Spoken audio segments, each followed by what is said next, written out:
আসসালামু আলাইকুম, আপনাদেরকে স্বাগতম আমার সোশ্যাল মিডিয়া পোস্ট ডিজাইনের 4 নম্বর চ্যালেঞ্জের ব্রেকডাউন ভিডিওতে। তো শুরু করছি। আমি প্রথমে একটা ইমেজ নিয়ে নিব। ইমেজটা নেওয়ার পরে আমি নিয়েছি রেক্টেঙ্গেল, ওপরে একটা এবং নিচে আরেকটা। নেওয়ার পরে আমি ব্যবহার করেছি একটা শেপ। এই শেপটা কিভাবে করেছি, এই শেপটা করার জন্য আমি পেন টুল থেকে মাউসের রাইট বাটন দেন হচ্ছে কার্ভেচার পেন টুল।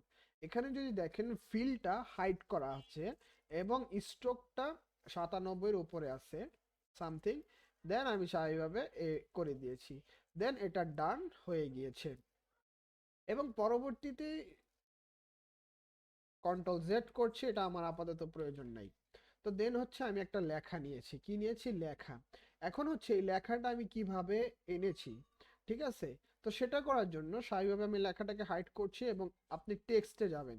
যার পরে যখনই দেখবেন যে এইটার উপরে আমি মাউসটা নিচ্ছি, তখন অন্য রকম একটা আসতেছে পাত্রার উপরে রাখার পর। স্বাভাবিকভাবে তো এইভাবে লেখা আসে, বাট যখন আমি পাথে নিচ্ছি তখন এইভাবে আসতেছে। এবং তখন আমি কি করলাম, পাথে ক্লিক করলে জাস্ট এভাবে আমার লেখা একটা এই যে চলে এসেছে।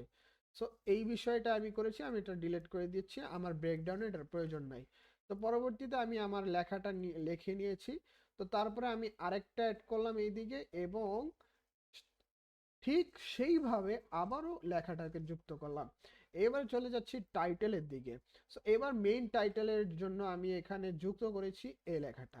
লেখাটা যুক্ত করার পর আমি একটা ইলিপস নিলাম এবং একটা অ্যারো নিলাম। তারপর হচ্ছে আমি কি করেছি, তারপর আমি একটা সাবটাইটেল নিয়েছি। সাবটাইটেলটা নেওয়ার পর মনে হলো যে আসলে যাচ্ছে না বা সুন্দর লাগছে না। তখন আমি কি করলাম এবং নিচে আর একটা সার্কেল নিলাম, এখন কি হলো, ফুটে উঠেছে। দেন পরবর্তীতে আমি কিছু লোরেম ম্যাপসাম নিলাম। নেওয়ার পরে যদি এবার আমার বটমের যে কন্টাক্ট ডিটেলস গুলো সেগুলো লাগবে। সো ইলিপস নিব এবং আইকন নিলাম, এরপর কল, দেন ইলিপস, দেন হচ্ছে মেসেজের আইকন, তারপর হচ্ছে জিমেলটা দিয়ে দিলাম। পরবর্তীতে আমি জাস্ট আমার লোগোটাকে দিয়ে দিব এন্ড কোম্পানির নেম। আশা করছি ভালো লেগেছে।